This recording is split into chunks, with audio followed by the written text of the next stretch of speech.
দেখেন, আমরা সভাপতি প্রার্থী পাশাপাশি ভোট চাচ্ছি, দুজন সেক্রেটারি প্রার্থী পাশাপাশি ভোট চাচ্ছে, দুজনই হাসি মুখে ভোট চাচ্ছে।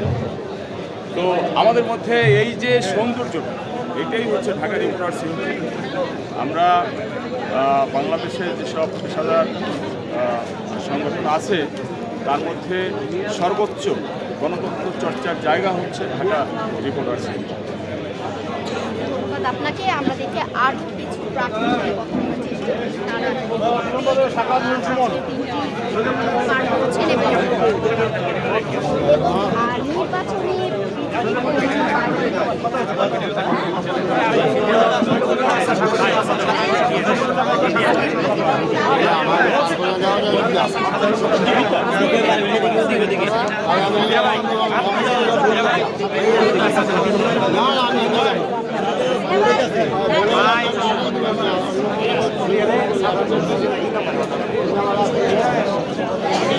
এরকম কেন মুশকিল